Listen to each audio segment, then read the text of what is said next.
guys, welcome back to my channel. Today we're going to walk you through putting in a zip fly into a pair of pants. This pair of pants. I'm not including the waistband today because that's its own separate technique.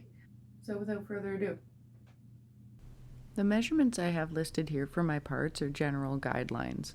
You can definitely take the widths and be fine, as long as your zipper is no more than 1 inch, but your lengths will vary by your project.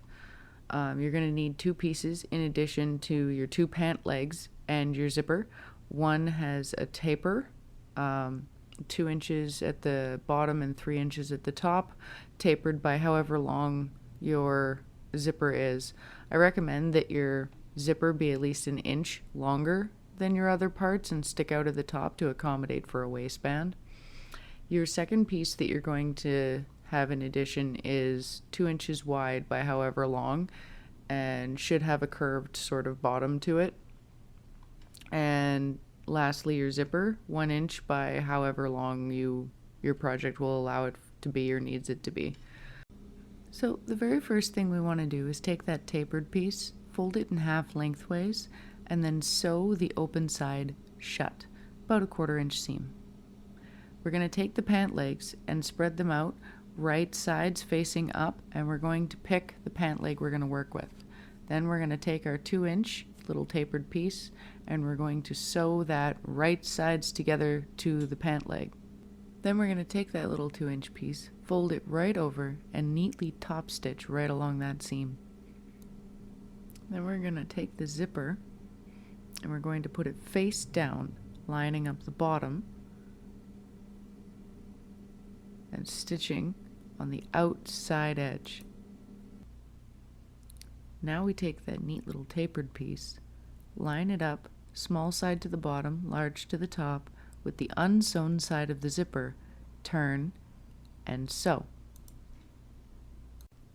Now it's time to line it up with the other pant leg.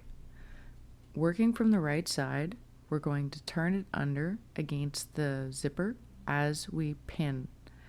So we're going to be sewing through 2 layers, working on the right side of the pants and the zipper. This is why we pin and then sew. Now, as we get to the end, you're going to see why we did it this way. I want you to turn up the underside edge and finish your seam just to the side of that. We're almost there now. It's time to sew up the front seam. So what we're going to do is we're going to sew it up like we normally would, only we're going to go just a little bit in front of the fly. For you Americans, that's about 1/16 of an inch. For Canadians, it's about 1 millimeter. Just to the front of that. Don't line it up exactly. I like to press it at this stage because we're about to do our finishing seam and I like to have everything lay nice and flat.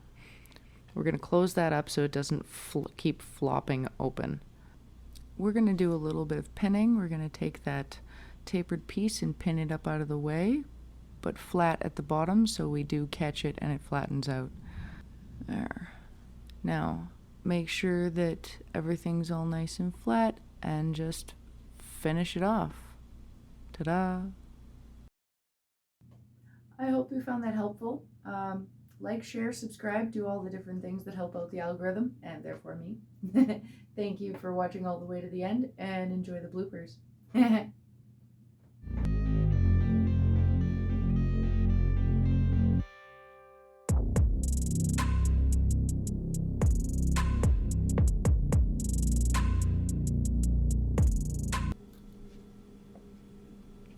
One more pin. And just about there.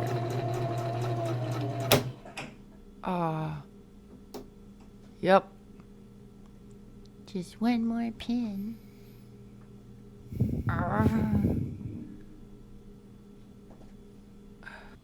then we're going to take that nifty little tapered piece and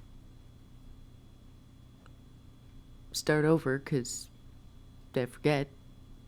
Without further ado. Yeah, your timing is awful. I love you. Come here. Come here.